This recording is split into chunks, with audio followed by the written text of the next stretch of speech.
ఓం సాయిరామ్. శ్రీ సచ్చిదానంద సమర్థ సద్గురు సాయినాథ్ మహారాజుకి జై. మన సాయి కుటుంబ సభ్యులందరికీ నమస్కారం అండి. ఎలా ఉన్నారు, ఏం చేస్తున్నారు? మీరందరూ కూడా సంతోషంగా, క్షేమంగా, ఆరోగ్యంగా ఉండాలని, సాయినాథుని యొక్క ఆశీస్సులు మనపై ఎప్పుడూ ఉండాలని మనస్ఫూర్తిగా ఆ సాయిని వేడుకుంటూ ఈరోజు వీడియోను మొదలు పెడుతున్నాను. ఇక ఈరోజు వీడియోలో బాబాగారి సందేశం ఏమిటి అంటే, బిడ్డ తొందరపడి నెట్టివేయవద్దు. రేపు 16 సోమవారం నాడు నీ జీవితంలో ఒక మంచి శుభవార్త నువ్వు వినబోతున్నావు అంటున్నారు. మరి బాబాగారు దేన్ని ఉద్దేశించి శుభవార్తను మనకు తెలియజేయబోతున్నారు తప్పకుండా తెలుసుకుందామండి. అంతకన్నా ముందు మన ఛానల్ను కొత్తగా చూస్తున్నట్లయితే ఛానల్ను సబ్స్క్రైబ్ చేసుకుని వీడియో మీకు నచ్చితే లైక్ చేసి సపోర్ట్ చేయడం మాత్రం మర్చిపోకండి. మరి బాబాగారి సందేశాన్ని తెలుసుకోబోయే ముందుగా చాలామందికి ఎన్నో సమస్యలు, ఇబ్బందులు ఎదురవుతూ ఉంటాయి. అంటే ఒక్కొక్కరికి ఒక్కొక్క సమస్య ఉంటుంది. ప్రేమ, పెళ్లి, సంతానం, వ్యాపారం, భార్యాభర్తల మధ్య గొడవలు, ఇలా మీకు కూడా ఏదైనా సమస్య ఉంటే శ్రీ సాయి భగవతి జ్యోతిష్యాలయం గురువుగారు పవన్ నాంబూదిరి గారు మీరు ఉన్న చోటనే ఫోన్ ద్వారా మీకు ఒక మంచి పరిష్కార మార్గాన్ని తెలియజేస్తారు. 9043637512 సంప్రదించవలసినటువంటి ఫోన్ నెంబర్. ఇక ఇప్పుడు బాబాగారి సందేశం గురించి తెలుసుకుందాం. బిడ్డ, తొందరపడి నా మాటను కాదనకుండా ఒకసారి నేను చెప్పేది పూర్తిగా ఆలకించమ్మా. ఎందుకంటే నీ మనసుకు ఎన్నో రోజుల నుండి శుభవార్త లేక, మంచి రోజులు లేక చాలా అలసిపోయి ఉన్నావని నాకు బాగా తెలుసు. కాబట్టే ఈరోజు నేను నీకోసమని ఈ శుభవార్తను తీసుకొని వచ్చాను. చూడు, జాగ్రత్తగా విను. రేపటి రోజున నీ జీవితంలో చాలా అంటే చాలా మధురమైనటువంటి క్షణాలు నీకు తారసపడతాయి. అలాగే రేపటి రోజు నువ్వు జీవితంలో కూడా మర్చిపోలేని విధంగా మంచి అనుభూతులు నీకు పంచబోతున్నాను. మరి ఆలస్యం చేయకుండా ఈరోజు బాబా ఏం చెప్తున్నాడో తెలుసుకుని ఆనందంగా, సంతోషంగా నీ జీవితాన్ని కొనసాగించేందుకు ప్రయత్నించు. చాలా రోజుల నుండి నీ మనసును చాలా కష్టపెట్టుకుంటున్నావని నాకు తెలుసు. లేనిపోని ఆలోచనలతో చిందరవందరమైనటువంటి జీవితాన్ని నేను ఇలా అనుభవిస్తూ ఉంటే నువ్వు చూస్తూ సంతోషంగా, ఆనందంగా నన్ను అలా చూస్తూ ఉండిపోతున్నావు. కానీ నా జీవితంలో ఎలాంటి మార్పును ఇప్పటి వరకు నువ్వు ఇవ్వలేదు బాబా అని చెప్పి ప్రతిరోజు కూడా నన్ను ఏదో ఒక విధంగా ప్రార్థిస్తూనో లేదంటే నాపై నిష్ఠూరాలు ఆడుతూనో ఉంటున్నావు అని నాకు తెలుసు.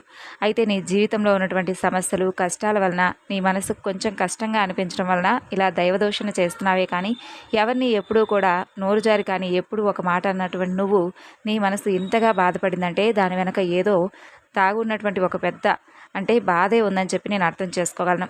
నేను అర్థం చేసుకోకపోతే మరి ఎవరిని అర్థం చేసుకుంటాను? నేను నీకు తండ్రిని, గురువును, అలాగే అన్ని విధాలుగా నువ్వు నా బిడ్డగా నేను స్వీకరించాను. కాబట్టే నిన్ను ఏ విధమైనటువంటి ఆపదలోనైనా లేదంటే దుఃఖంలోనైనా సమస్యలోనైనా వదిలిపెట్టనని చెప్పి ఎప్పుడో మాట ఇచ్చాను కదా.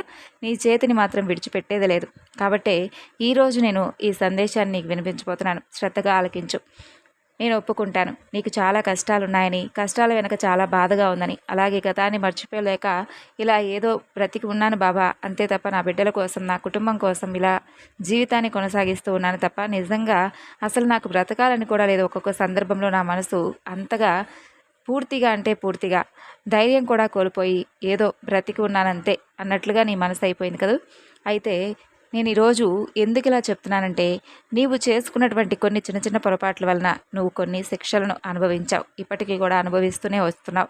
అయితే ఎవరికీ కూడా ఎప్పుడూ నీ మాటలతో కానీ చేష్టలతో కానీ ఎవరిని ఒప్పించినటువంటి నువ్వు నేనెందుకు బాబా శిక్షలను అనుభవించాను, నేను తెలుసు కానీ తెలియక కానీ ఎవరికీ కూడా ఎలాంటి కీడు తలపెట్టలేదు, ఎవరిని ఎప్పుడూ ఒక మాట నిందలేదు, మరి నేనెందుకు ఇలాంటి బాధలు పడుతున్నానని చెప్పి నీకు అనుమానం రావచ్చు.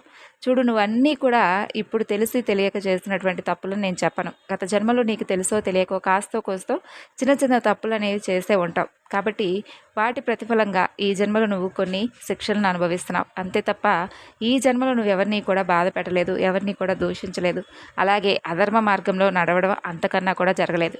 కాబట్టి మంచి వాళ్ళకి కష్టాలా అని చెప్పి ఎప్పుడు అడుగుతున్నావు కదా. మంచి వాళ్ళకి ఎప్పుడూ కూడా కష్టాల్లాగా అనిపిస్తాయి, కానీ తర్వాత వాళ్ళకు వచ్చేటటువంటి అద్భుతమైనటువంటి జీవితం ఎప్పుడూ కూడా వారు చూడని విధంగా భగవంతుడు అనుగ్రహిస్తాడు. కాబట్టి నీకు కూడా అతి త్వరలోనే నువ్వు ఎప్పుడూ కూడా ఇంతవరకు చూడనటువంటి జీవితాన్ని భగవంతుడు నీకు అతి తొందరలోనే నీ ముందుకు తీసుకురాబోతున్నాడు. చూడు, ఒక విషయాన్ని అయితే గుర్తుంచుకో, ఎప్పుడూ కూడా తప్పు చేయాలి, తప్పు చేయకూడదు అనేది మీ చేతుల్లో ఉండదు. ఏదైనా కానీ తెలుసో తెలియకో గత జన్మలో మీరు ఏదైనా చిన్న తప్పు చేసినా కానీ అది ఈ జన్మలో అనుభవించక తప్పదు. కర్మఫలాలు అనేవి తప్పకుండా అందరూ కూడా అనుభవించాల్సినవి. కాబట్టి వాటి గురించి నువ్వు ఎక్కువగా బాధపడిన అవసరం లేదు. ఇది నాకే ఎందుకు వచ్చింది, ఈ కష్టం నేను ఎందుకు అనుభవిస్తున్నానని చెప్పి ఎప్పుడూ కూడా అనుకోవద్దు. నీకంటే అతి కష్టాలను, అతి బాధలను ఎక్కువగా దుఃఖాలను పొందుతున్న వారు చాలామంది ఎక్కువగా ఉన్నారు. కాబట్టి ఈ సమాజంలో వారితో ఒకసారి పోల్చుకొని చూడు. వారికంటే కూడా నీకు మెరుగైనటువంటి జీవితం లభించినందుకు సంతోషంగా ఉండు. కాబట్టి నువ్వు ఎదురు చూసేటటువంటి గెలుపుకు నీకు తప్పకుండా పరిచయం చేస్తాను. అలాగే మంచి శుభవార్త రేపటి రోజు నువ్వు వినేలాగా చేస్తాను. ఆ శుభవార్త అనేది ఎలాంటిదంటే, నీ జీవితంలో నువ్వు ఇప్పటి వరకు కూడా అంటే ఇక నీ ఆ పనిలో కానీ లేదంటే ఆ శుభవార్తను కానీ ఇక వినేటటువంటి ఛాన్స్ నీకు లేనటువంటి ఒక ఆశని వదులుకున్నటువంటి ఒక శుభవార్త రేపటి రోజున నువ్వు అది తిరిగి మరలా వినడం ద్వారా చాలా అంటే చాలా ఆనందిస్తావు. అంతేకాదు ఆశ్చర్యానికి గురవుతా. అలాగే నీ మనసులో ఏదైతే దేని గురించి అయితే బాధపడుతున్నావో ఆ దుఃఖాన్ని కూడా నేను పూర్తిగా నీ నుండి దూరం చేస్తాను. మంచి ఖచ్చితమైనటువంటి నిర్ణయాన్ని తీసుకొని రేపటి రోజున సిద్ధంగా ఉండు. అది ఏదైనా కావచ్చు, అంటే ఉద్యోగ అవకాశం కావచ్చు, లేదంటే ఉద్యోగంలోనే మంచి ప్రమోషన్ కావచ్చు, వ్యాపారంలో మంచి లాభం కావచ్చు. ఇలా దేనికి సంబంధించింది అయితే నువ్వు ఏదైతే నన్ను అడుగుతూ ఉన్నావో దాని గురించే నీకు మంచి అద్భుతాన్ని అయితే జరిపించేలా చేస్తాను. ఆ అద్భుతాన్ని చూసి నువ్వు అది జరిగిందో లేదా అని చెప్పి నువ్వే ఒక్కసారి తెలుసుకుని ఆశ్చర్యపోతావు. నిజం, నువ్వు కల్లో కూడా ఊహించుండవు ఇలా జరుగుతుందా, నాకు ఇంత మంచి జీవితాన్ని బాబా నాకు ఇచ్చాడా అని చెప్పి ఆశ్చర్యానికి గురవకపోతే అప్పుడు అడుగు. అలాగే చాలా మంచి మనసుతో నువ్వు నీ కుటుంబ సభ్యులందరికీ కూడా శుభవార్తను చెప్పుకుంటావు. ఇక ఎక్కడ నన్ను తలుచుకున్నా కానీ నేను నిన్ను వెతుక్కుంటూ వచ్చేస్తాను కదా. నీ జీవితంలో మంచి మార్పు కలగబోతుంది. నన్ను నమ్ము, నాపై నమ్మకాన్ని ఉంచు. నువ్వు కోరినటువంటి గెలుపును నీకు తప్పకుండా అందిస్తాను. నేను నీకు మరొకసారి చెప్తూ వాగ్దానం చేస్తున్నాను. నీకు విజయాన్ని పూలల్లో పెట్టి మరీ నీకు మెడలో దండగా వేస్తాను తల్లి. ఇప్పుడు నువ్వు కష్టపడేంతగా నీ జీవితంలో ఏదీ జరగదులే. ఇక నువ్వు కష్టాలను సుఖాలను ఇవన్నీ కూడా సరిసమానంగా తీసుకున్న దానివి. కష్టాల గురించి మరలా నీకు చెప్పాలా? ఇక నువ్వెప్పుడూ కూడా నీ సమస్యల గురించి తలుచుకుంటూ ఉండవద్దు. ఏ సమస్య అయినా కానీ నీ జీవితంలో స్థిరంగా ఉండిపోవడానికి రాదు.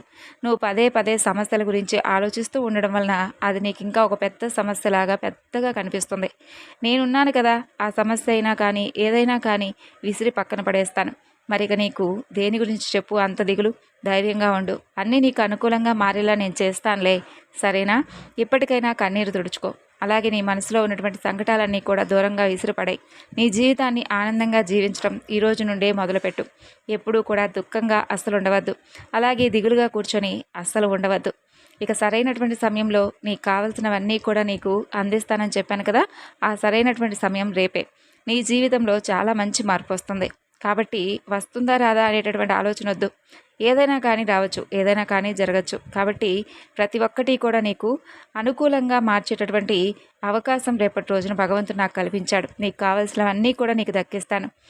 అలాగే మంచిగా ప్రతిరోజు కూడా నీకు సమస్య వచ్చినా కూడా సమస్యను నీ నుండి దూరంగా విసిరిపడేస్తాను.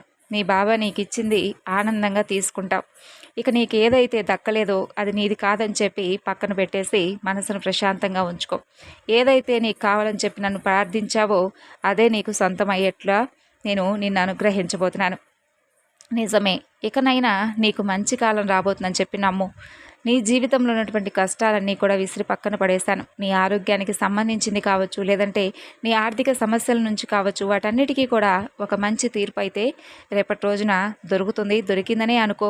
నీ ప్రతి కష్టాన్ని బాధను తొలగించి నీ జీవితాన్ని నువ్వే మార్చుకునేలాగా నీకు అద్భుతమైనటువంటి అవకాశాన్ని ఇస్తాను. నువ్వు ఆశపడింది నీకు దొరికేలా చేస్తాను.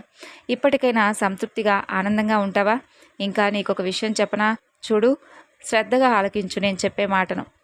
సాయం చేయడానికి తెలివితేటలు, డబ్బు అవసరం లేదు. కాబట్టి నువ్వెవరికైనా కానీ నీ హృదయంలో మంచి మనసుంది కాబట్టి, ఇతరులకు సహాయం చేసేటటువంటి గుణం కూడా నీకు ఎక్కువగా ఉంది కాబట్టి, అలా నీకు ఉన్నంత వరకు నీకు ఇంకా ఎలాంటి దిగులు అవసరం లేదు. ఎందుకంటే నువ్వు చేసేటటువంటి సహాయమే నీకు అన్ని విధాలుగా కూడా రక్షగా ఉంటుంది, నిన్ను కాపాడుకుంటుంది.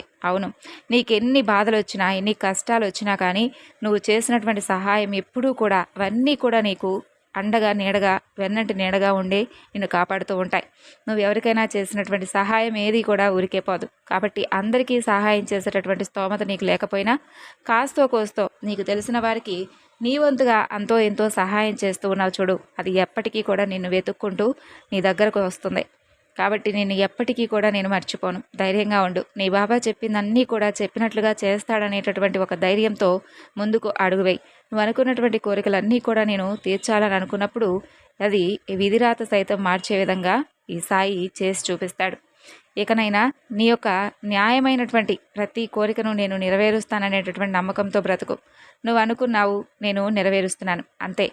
ఇక నువ్వు సంతోషంగా ఆనందంగా నీ జీవితాన్ని గడుపుతావని ఈ సాయి ఎప్పుడూ కూడా నీ నుండి కోరుకుంటూ సెలవు తీసుకుంటున్నాడు. మరి విన్నారు కదండి బాబాగారి సందేశం. ఈ సందేశం మీ అందరికీ నచ్చింది అనుకుంటున్నాను. నచ్చితే తప్పకుండా మరికొంతమందికి షేర్ చేయండి. మరొక చక్కని బాబాగారి సందేశంతో మరలా కలుసుకుందాం. అంతవరకు నమస్కారం. ఓం సాయిరాం. సర్వేజన సుఖినో భవంతు.